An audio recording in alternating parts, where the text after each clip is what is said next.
Lepo pozdravljeni. Trajnostnega razvoja ni brez trajnostnega komuniciranja. Zelo pomemben vidik trajnostnega komuniciranja je komuniciranje med sodelavci, torej interno komuniciranje. Interno komuniciranje je torej v središču trajnostnega komuniciranja.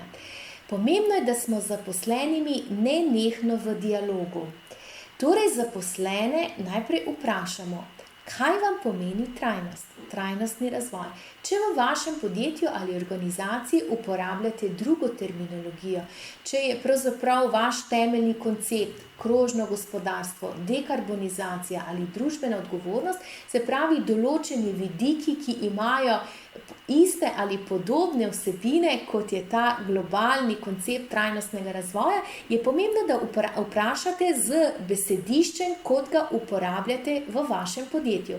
Torej, pomembno je razumevanje, kaj pomeni trajnostni razvoj za vas. Drugo vprašanje, na katero bi naj odgovorili vsi sodelavci, je, kaj trajnostni razvoj pomeni konkretno za vašo organizacijo in vaše podjetje. In zelo pomembno vprašanje, kaj osebno za njih pomeni trajnostni razvoj in kako se s temi vidiki, ki jih pač razumejo pod trajnostnim razvojem, osebno ukvarjajo.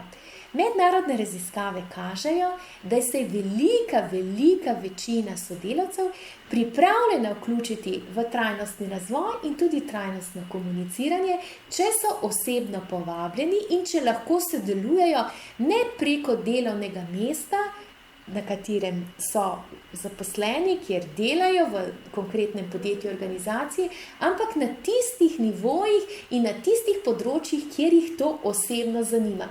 In vam povem iz prakse, kadar smo to delali za določena podjetja, smo se velikokrat čudili, kako imajo določene osebe ali pa veliko oseb osebne afinitete na takšnih področjih, ki jim nikoli ne bi pripisali glede na delovne naloge in področja, kjer so zaposleni. Tako je zelo pomembno torej, da najprej pogledamo, kakšen je trajnostni potencial razumevanja notranjih afinitet zaposlenih in tudi področja, kjer se zaposleni želijo aktivirati. Torej, ravno ta aktivacija zaposlenih s področja trajnostnega razvoja je zelo pomembna. Žal ni neke univerzalne formule, kako to storiti.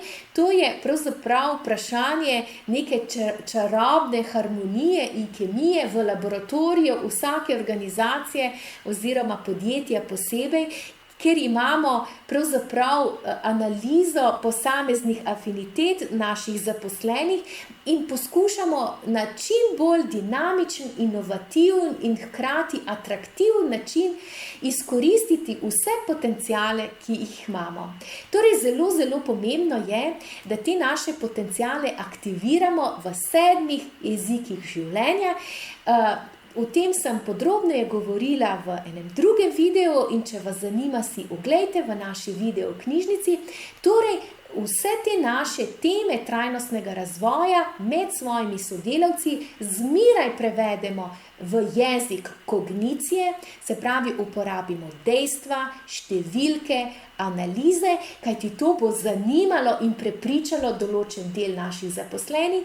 Z drugimi deli naših zaposlenih govorimo s čustvenim jezikom, torej pripovedujemo zgodbe, konkretne stvari, ki se dogajajo v življenju ljudi in na ta način jih vključimo in jim povemo, da nam je mar do njih in do drugih ljudi in seveda z določenimi sodelavci se lahko najbolje pogovarjamo in jih hkrati vključimo v naše stvari s konkretnimi akcijami.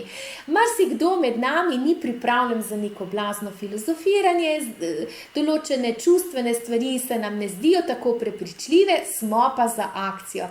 In ko vključimo vse 3 vidike komuniciranja v naše interno komuniciranje, potem ojačamo ta komunikacijski tok, tako z vidika kanalov, vsebin vsebin, kakor tudi potem navzven z komunikacijskim izplenom. Torej, vse teme življenja so trajnostne teme in zelo je pomembno, da ne delamo te napake, da so samo te težke ali pa marketinško trajnostno zanimive teme, edine teme. Se pravi, nekateri se bi strogo držali samo dekarbonizacije, težke velike teme ali pa krožnega gospodarstva. Spregledajo pa druge teme, ki so lahko še bolj relevantne za notranjo deležniško skupino, zato je torej pomembno, da so za nas, za našo organizacijo in podjetje pomembne vse teme, ki so pomembne za naše zaposlene, za naše sogovornike in posledično za širšo družbo. Kako pa povežemo te teme, čemu damo, kdaj, ob kateri priložnosti, kakšno težo, je pa seveda stvar našega unikatnega povezovanja, da najdemo takšno kombinacijo, ki je najbolj zanimiva, najbolj atraktivna. Drugo vprašanje je seveda preko katerih kanalov.